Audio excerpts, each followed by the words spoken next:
Hello, everybody. I'm Toby Shifsky. I'm the Vice President of Kaplan Real Estate Education. And today we're going to be talking about marketing strategies for new real estate agents. And we have none other than one of our esteemed instructors at Kaplan, Mr. Charles Lee. Charles, hello. Good morning. Good morning. Well, morning for me, headed into the afternoon now. Absolutely. If you guys have never had Charles in a class at Kaplan, let me give you a little bit of a background on Charles. All right. So Charles was licensed and began his real estate career relatively soon in the world of real estate because Charles, I've been licensed for over 30 years. Charles got licensed in 2016 in North Carolina. Is that correct? Yep. Right. Yep. Absolutely. You're just fresh, but I tell people this all the time, Charles. When you're new in the business, I think you got a leg up because there's a couple things. You learn all the new stuff. You don't have to unlearn the old stuff that's now wrong and outdated. And we know how fast things are changing right now. We're going to talk about one of the fastest changing parts of the real estate industry today, which is marketing, right? So Charles has always strived to leverage technology to organize complicated real estate transactions to save his clients their most valuable assets, really their resources, time and money.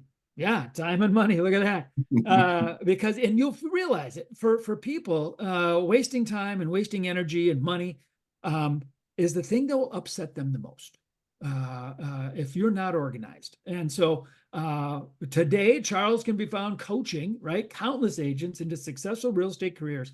This love and passion, I'd say, to help people launch their real estate careers is what drives Charles to really teach. And I think every time you go into the classroom, Charles, what I hear is there's a passion for teaching. And so we're looking forward for that today. So Charles and his family have called Durham, right? North Carolina. You're home for 15 years, right? Yes, yes. And kudos on saying Durham. I hear Durham so much. That was a good one. Durham. Yeah, Yeah. you ain't from around here. Yeah, no, Durham. And is proud to have served as vice chair of the board of directors of housing for New Hope for 3 years. Way to give back. I love that. Prior to his real estate career, Charles worked as an operations manager in the hospitality industry, where he developed a love for problem solving and finding creative solutions. Charles, it's no secret. We had a lot of people come into real estate from the hospitality and service industry. I mean, Absolutely. there's a mindset, right? Serving. And you're another classic example of somebody who's done it right. So when the opportunity came to use his expertise to help others navigate the triangle real estate market, Charles jumped right in. So thank you, Charles, for being here today. Happy to be here.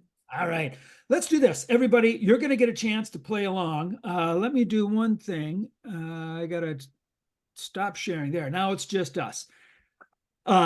Here's the deal. I'm going to ask a poll. Everybody, you get a chance to play along, all right? And if you're on your phone, you might have to swipe a screen to get to the poll question, but I'm going to ask first poll question because we want to know exactly who's here today. These are all anonymous. Your name doesn't show up in the polls. By the way, your name does show up when you're chatting, so be appropriate. Everybody knows who you are, where you're from now, and so be appropriate in the chat, but in the polls, they're totally anonymous, so please answer honestly. Nobody's going to see your name with it, not even us. We don't even see the name, so just know that. And this first poll question is really to kind of gauge who's in the audience. I think we're going to have a lot of new people because we said marketing strategies for new real estate agents on this one. So it's kind of our focus, but sometimes we get some people who've been in the business a long time, 30 years, could probably really add to this session. I would ask for you people who maybe have some experience, add to the session, get in the chat, let people know what works, what doesn't work. Love to have you participate and play along. All right, here goes our first poll question. And the first poll question is, how long have you been in the real estate industry, right? How long you've been licensed in real estate even? Look at currently taking classes at Kaplan. I got a feeling that's probably going to be our number one answer, and it should be. Less than 3 years. Kudos to you people. Been in less than 3 years. You got in during the pandemic and you're still in. I love that. 3 to 5 years, maybe a little bit of the pandemic, but you're coming through it. You're kind of probably figuring out who you are. 5 to 10 years. I love this too. 5 to 10, you've been through. You've seen the rise, you've seen the pandemic jet take off, and then you've seen this sort of restriction, this constriction of transactions over the last year and a half, and you're still in it, and you're still looking for it. 10 plus years, please participate. Be along here. Give some insight. And we got a couple little insight bits for you too. You're going to get a couple nuggets out of this. So I'm going to go ahead and end the poll. Everybody, I always share the poll so you get to see what the results are and who's all in here. And look at this, 67%. So 2 out of 3 people in here are currently taking classes at Kaplan, right? I've got 9%, less than 3 years, 5%, 3 to 5. Look, we go all the way down. Look at it. I'm even got some people in here, right, that they're not even taking classes yet. They're just thinking about coming into real estate.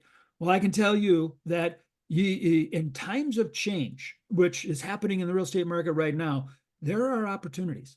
And like I said at the very beginning, introducing you, sometimes change is the biggest opportunity for new people in the industry because you don't come with any baggage. You're learning new, right? Absolutely. Absolutely. You quick to adapt. Yeah, First to adapt is always going to have an advantage. I agree. I agree 100%. All right, so let's do this.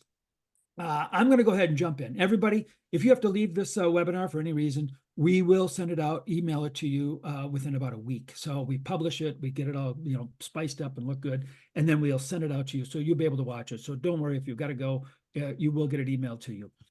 All right, so let's do this. Let's jump right in. Marketing, right? Marketing has changed. Back in the day when I started in real estate, the number one marketing person in my office, Charles, was a woman who owned every billboard on the side of town that we were in. And she spent oodles of money. Yep. And I don't really know if she was in it for the real estate because she did very few transactions, but I think she liked seeing her face up on the billboard. It was amazing. Yep. I was like, what a machine. And so sometimes some things are so old they're new, but sometimes some things are so new, it's hard for people to get on board. So let's do this. What do you think, Charles, being relatively new yourself, Yeah. being active in your community, being active as a teacher, in coaching, what are some of the best strategies for new agents? I would say that as far as strategies go, marketing is definitely a spectrum. Just like you just said, there's one end of the spectrum where you have billboards and radio spots and TV spots. Those are the advertising we always think about as big time, big budget approaches. But there's another end of that spectrum, and I call it the no budget end of the spectrum, where you can exist as an agent and still market successfully. And the good news is on the no budget end, we're at the best time as a real estate agent to ever be in a no budget sort of situation. Social media has really leveled the playing field to where you don't need a lot of money to be very effective in reaching your demographics. Well, that's really kind of an interesting piece, right? We got a lot of people coming into the industry. Some of them will have a budget set aside for marketing splash. Maybe they want to be, I see on here, I can't wait to see my face on a billboard. I love that, right? But it costs money. And it costs them money every month. And you generally got to sign a multiple month contract for that billboard, right? And maybe you might have to do it for 6 months or 3 months or a year even. And so, and I think you said it right. So, low budget. What is low budget? What is high budget?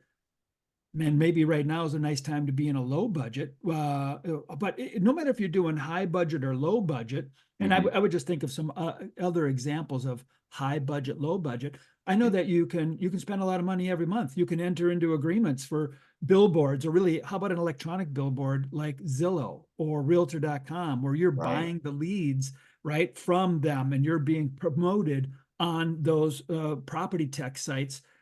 That costs money. I mean, and it costs thousands of dollars a month. And I think the key I'm getting out of the point from you on your first point was, there's at no other time in the history of real estate have you been able to market for less cash out of pocket.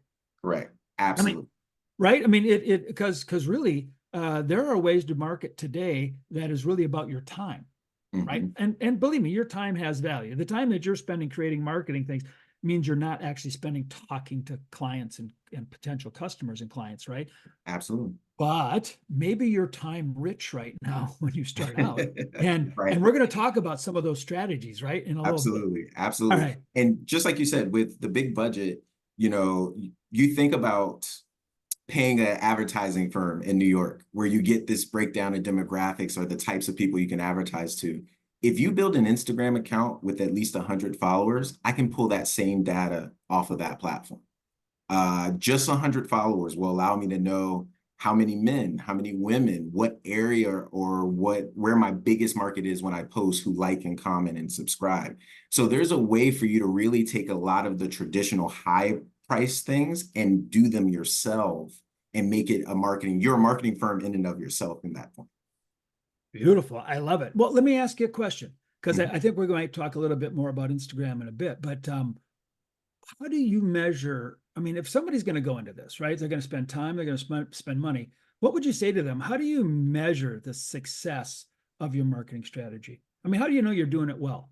Yeah, yeah. I mean, anytime someone asks me about a successful strategy, the first thing I think about is how I define success. I think about a quote that often says, success is opportunity meets preparedness.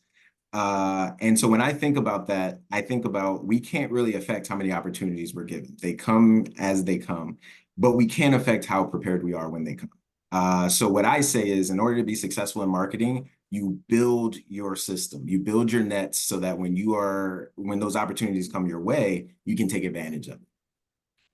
So it's an interesting concept, right? So, because what you're talking about is the capacity to act upon an opportunity. Absolutely. And what is that opportunity? Generally, I mean, when I'm thinking marketing, I think that it's an opportunity for people to know that I can solve a problem for them. Absolutely. And but I have to Absolutely. get, how do I deliver that message? And where do I Absolutely. deliver? And I would say just like you said, a message, telling your story. Anytime you're marketing, if you're telling a story and a consistent story, that typically leads to a successful marketing campaign. If people can take away from any of your posts, whether that's on social media or from a conversation with you, if they're taking your main message from that conversation, then I would consider that success. And I would also say you can always work backwards as far as success.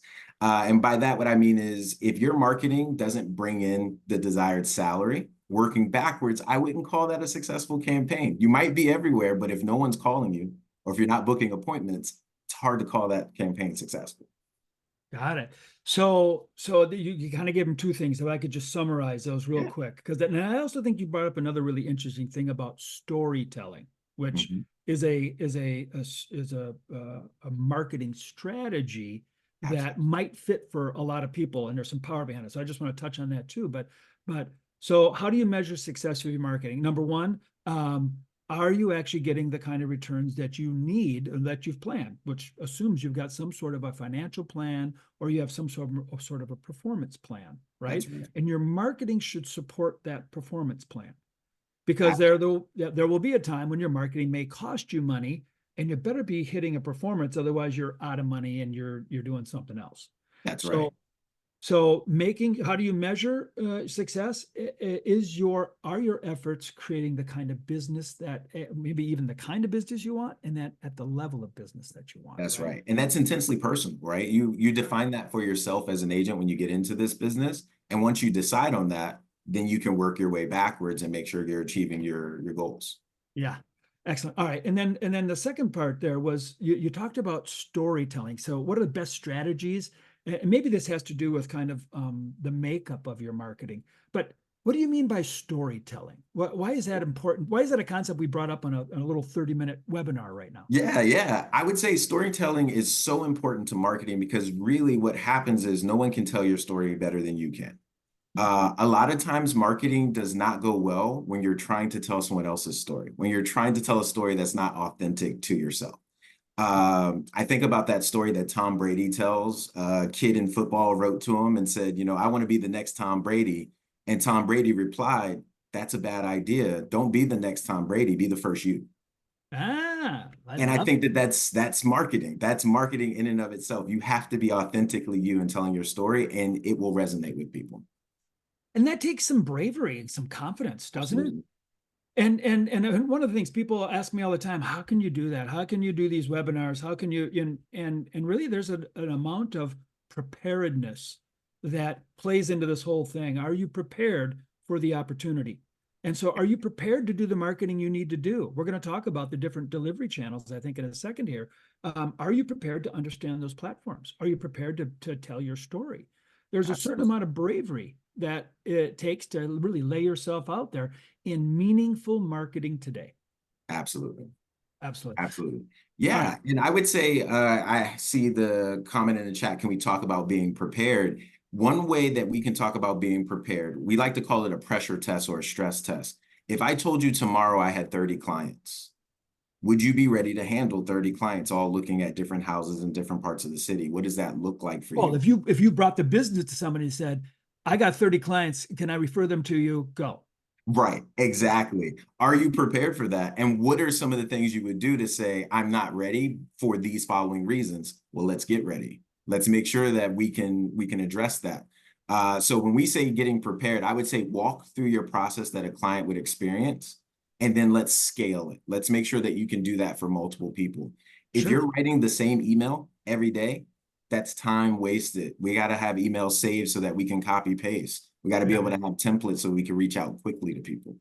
Well, and I think preparedness, I just take it a little bump further, right? Is not only prepared for, oh, what if I get a windfall of 30 clients? Would I really be able to do that? That's tough for just about anybody, but have you thought about it? Do you have a plan for it? I think of even people who market into an area or they market an expertise of themselves, hoping to get the business. But are they really prepared for that business? Are they really that neighborhood specialist and expert? Are they really an expert on what the tax consequences are going to be from a new development coming in that community, that neighborhood, that city? Do they really understand what the impact of the building the new high school is going to be? Are you prepared for that? Also, okay. All right, let's do Absolutely. this. Uh, uh, uh, let's go on. What delivery channels? Because now we've beat around the bush, right? We've talked about talked about billboards, old school, but Yeah. what delivery channels should a new agent use? What do you Yeah, I think? would say a new agent. Traditionally, a lot of people think social media first. And what I would say is that's actually a few steps down the road. I would definitely focus on a website. We mentioned earlier that we are in a great day and age where a lot of these things are low to no cost. A website is very affordable these days for a domain name and hosting. So I would always start with a website. From a website, I would build out an email because you can do branded email off of that. And then once you have those places, we need to make sure that you can be found online. So with a website and email, I would do something like more specifically, Google My Business. Google My Business is a wonderful tool because what it does is it allows you to collect reviews from your clients. It allows you to put out your working hours, how to get in touch with you. If someone Googles real estate agents, you want to make sure you're on that list when it comes up, especially when they Google real estate agents, insert your city here, right? Whatever your city name is, if you're in Google My Business, you can start to help with those results. A lot of times people jump on social media and let's say best case scenario, you go viral. Congratulations. Not a lot of people do that. Yeah, get But if ready. you go viral with no means or no place to point people back, you put the cart before the horse a little bit. Well, and I think it's real, right? We see somebody on TikTok or we see somebody on Instagram, and we like them and we want to pursue them.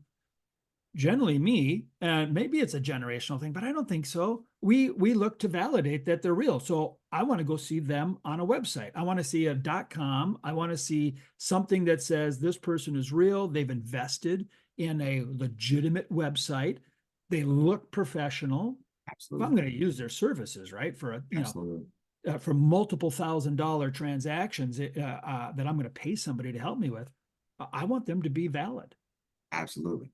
Uh, Absolutely.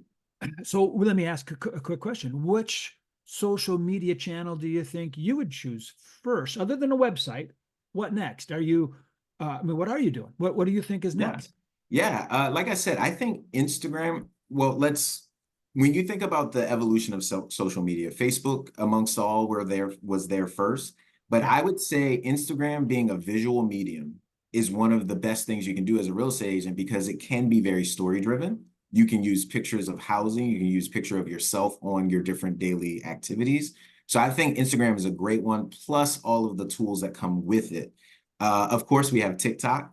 You have agents who are becoming very famous via TikTok. And again, you can cater your content to your audience. You can find that demographic that you're looking for. If you're looking to target millennials, make sure you're on TikTok because that's where the millennials are.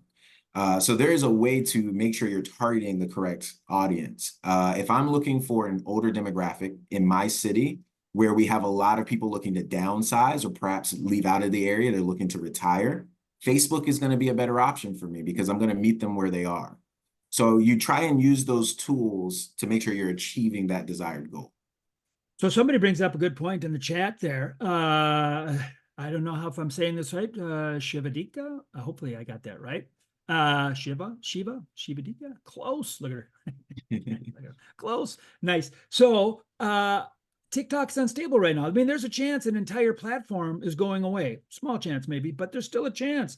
What would you say to people? Should you just go, should you just suicide on one channel, or what do I mean, you kind of said it in your last answer. Like maybe you got to meet people where they are. Absolutely. And I Going would to. say, let's say TikTok tomorrow shuts down. That wouldn't be the first time we've seen a social media platform do that. I don't know if you ever heard of Vine. That used to be a thing for quite some time. So we And I adapt. still have my MySpace. There you go. I'm still friends with Tom on MySpace. So you definitely have to adapt. And what I would say, this is why I argue website, email, and having your own personal presence is important. Because if you build your audience on any of those platforms, if your audience is only through that platform, then you don't have that audience. That platform does. Yeah. Interesting thing on emails. What's your kind of theory on email? Because I know lots of people are going to join a brokerage and you get a brokerage email. I see a lot of agents out there, big team agents, they got their own email. Yep. From your perspective, what do you think you would do if you were a new agent? That's a great question. We get that question a lot as far as should I have a branded email? Could I stick with a Gmail that I've created for myself? And what I have seen in my experience with in the business world, a lot of times Gmail is seen as a little bit more informal. A lot of times people make assumptions if you're working off of a Gmail. They might assume that you haven't invested as much or maybe not doing it full time. Sure. So what I would say is, again, buying a website allows you the opportunity. You can actually create that domain and create a custom email for yourself. The best part about that is if you use a custom email, you can still use Gmail to run it. It's still Gmail, but you have your own name that's branded and Huh? you don't have any of that stigma that comes with having a Gmail email address. Awesome. Awesome. I love it. All right. So I think the key here is out of which channel, uh, multiple channels, right? Absolutely. Make All of sure it. number one, your core is still your website. Number two, your emails. If you can private brand your emails, maybe better in the long run, Mhm. right? Be very careful when you're doing your website though, guys, because there are laws out there about marketing, and just about every state in the country has a really specific law that says anybody who comes to you for real estate services better know that you're a part of a brokerage, because that broker is responsible for you, and that brokerage has to have the predominant position on your website. It has to be clear to anybody who comes that you actually work for that or partnered with that brokerage, because they're the ones that the regulators come after first, and then you, and if there's a problem, right? Absolutely. Yeah, so be Absolutely. careful. You can't just market on your own. I'm Toby Shifsky, blah blah blah. No, I'd have to put my broker's information, Absolutely. make sure everybody's clear. All right. Website, email, multiple channels, right? Absolutely.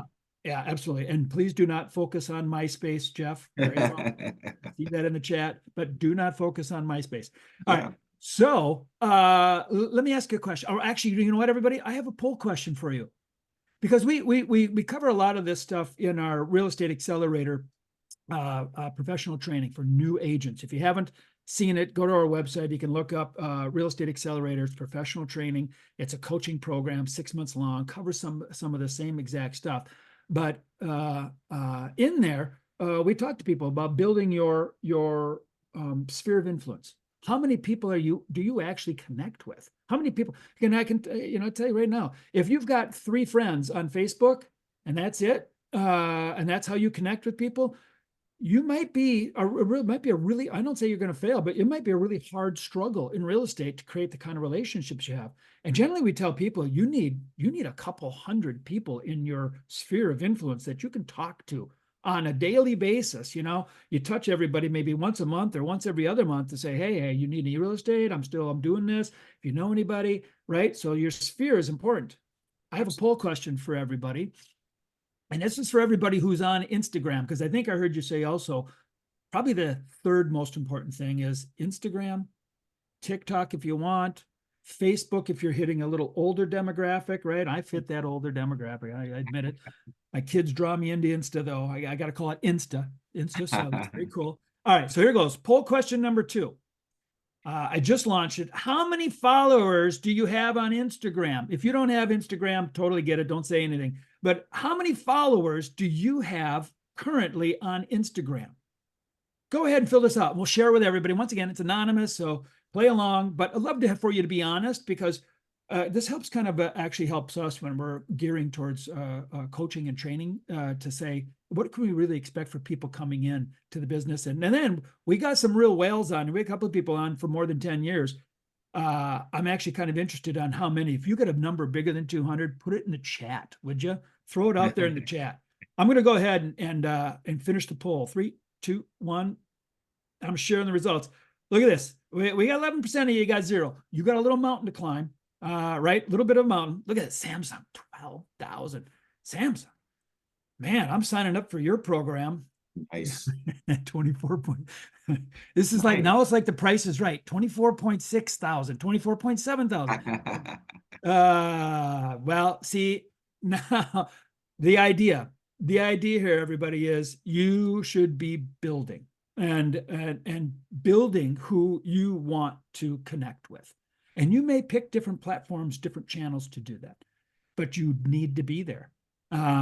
Or you can go old school. There is another channel. There's the hyper local focus channel. I still see people buying bus benches. I still see people. In fact, one of the most successful real estate brokerages to come out of Minnesota in the last 30 years is a guy who bought all the billboards in town. And he puts his hands out like this, right? And it's on every billboard. I mean, the budget is insane. And he's built this broker. He built from being a residential real estate agent to a team leader to running their own brokerage in less than really probably 7 years, 8 years.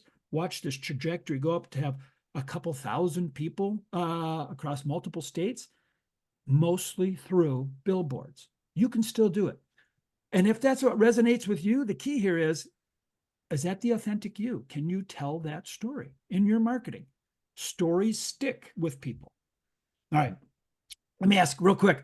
Yeah. What's the biggest mistake new agents make when it comes to marketing? What's the biggest mistake? I would say the biggest mistake, I do get that question often, is, what if you had known then what you know now, what would you tell your younger self? And I would say you only get one rollout. It's a lot like marketing a house. When you first put a house up for sale, you only get one big splash, and you want to make sure all the pictures are ready. You want to make sure it's ready for showings, because you really only get one chance to hit all of those prospective buyers all at once. If you mess up the rollout, you're not going to get that same effect if you have to do it again 2 months later. So I would say the biggest mistake is not being ready for your rollout. Make sure that when you're ready to go and you're ready to market publicly, you are ready for the clients to look you up. You're ready to be found, and you have your complete business together. I saw in the chat someone asked, what about LinkedIn? LinkedIn is definitely a great place that you want to include in those socials, and quiet as it's kept, LinkedIn wants your business. They want your posts. So if you're looking to amplify and make sure that you are seen, LinkedIn is one of the best platforms because they're desperate for people to drive traffic to their site. So you definitely want to hit as many platforms as you can, as long as you can do it consistently. That's the key for any of this. Yeah, right on. And I have to kind of agree with you. Don't botch the rollout. Now, it doesn't mean don't roll out, because some people will get so paralyzed by blah, blah. But once again, who's the authentic you, and how can you demonstrate a professional approach to the business?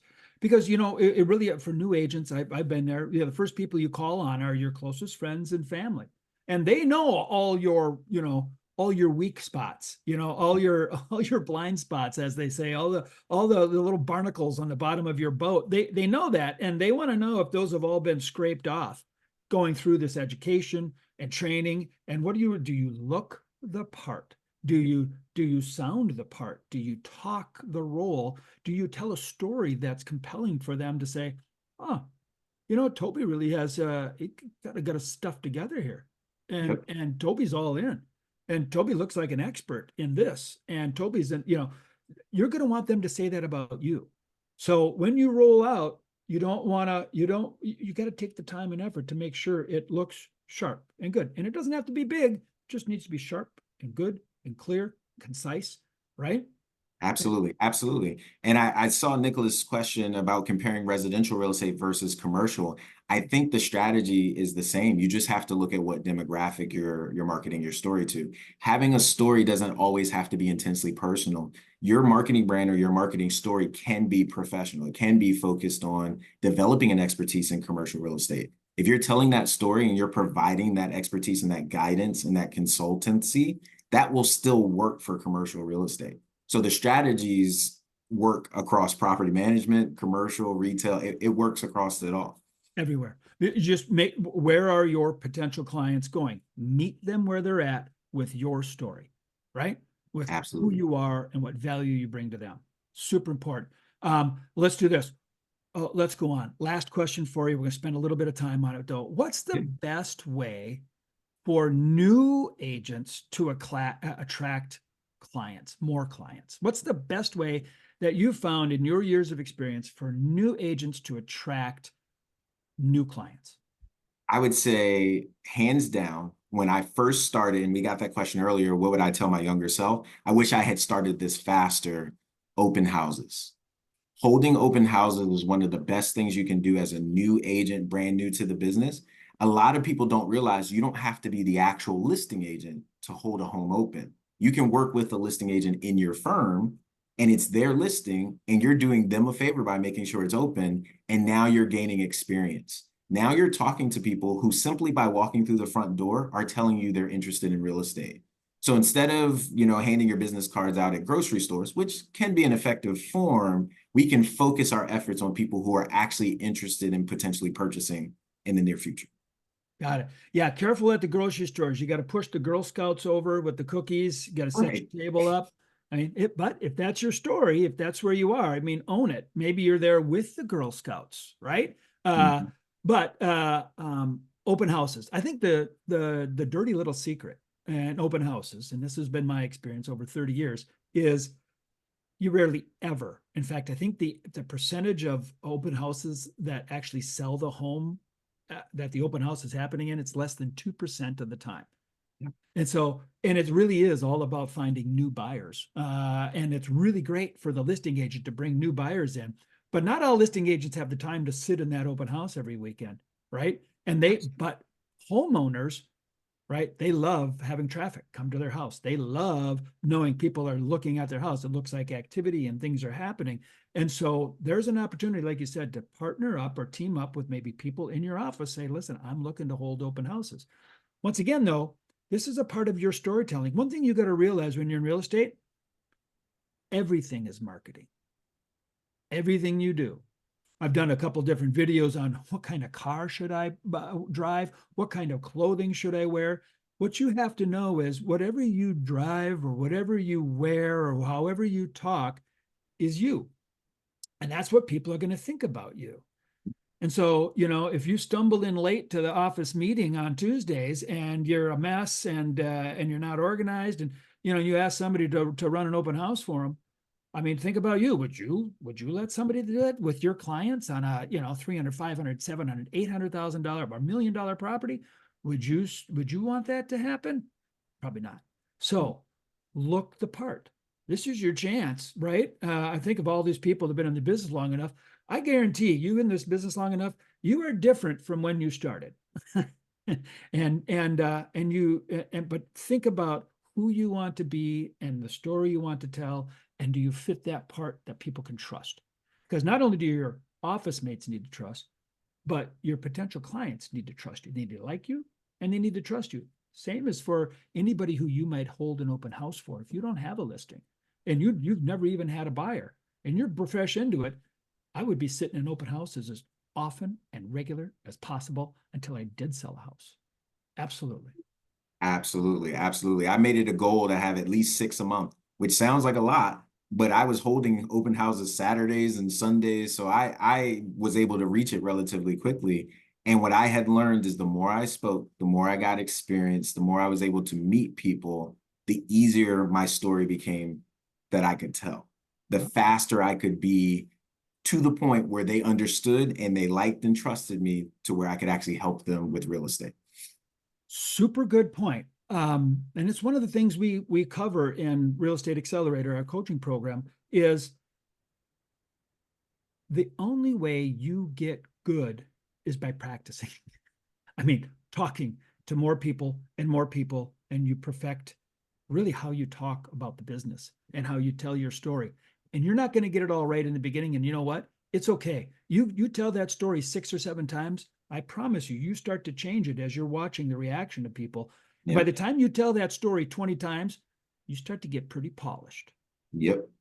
Don't be afraid. Step in. You're going to lose a couple right at the beginning, but you're going to learn fast. In fact, we tell people we don't actually teach negotiating as this 8-hour sit down session on how to negotiate. We teach you how to fail quickly and learn and adjust. And your brain is so good. People, the human brain is so good. You figure it out just by going through it super fast. What else? What do you think is if I had to say open houses, what's the next best way to attract clients? Is it just telling a story, or what do you think? Well, I would say people love to buy, they hate to be sold, which is a little bit of a cliche. But what I mean by that is if you are constantly selling yourself and trying to convince somebody they need real estate, you're not going to get a lot of clients through that interaction. People love to buy. So find the people who are actually interested and motivated to buy instead of trying to convince people they're ready to buy. And the other side to that is be of service. And we talked about the hospitality industry. That was really where I found my lane. I'm not a salesperson, I'm a consultant. And that difference is I'm actually helping people achieve their goals. I'm not trying to convince them to buy something they don't need. And so for me, that allowed me to be authentic when I'm talking to people. If you told me today I had to call 3 people and sell them something, I don't know if I could do it. But if you tell me I have to call some people I know that I understand their needs and I have something they need in order to achieve their goal, I'll do it in a heartbeat. That's great advice. Probably the biggest golden nugget right there. Serve instead of sell. Um, I think we're going to end it there. I want to thank you, Charles. Thank you for everything you do for Kaplan. Thank you for this time. Thank you, everybody, for participating. And hopefully we've covered almost all your questions. If you got more questions, Jamie Cash has put in the chats there our public forum where this conversation can continue, and you can Absolutely. engage with other experts in the field and some of your peers. Go to the forum. There's tons of discussions there on all these kind of topics, and you should be able to get the answers for some of your questions and pose questions to experts. And we can help you understand the business of real estate so that you can be successful. So I just want to say thank you again, Charles. And I wanted to thank everybody. Once again, I'll put this up on the screen. Here's that community can continue the conversation. And thank you for joining us for Real Experts.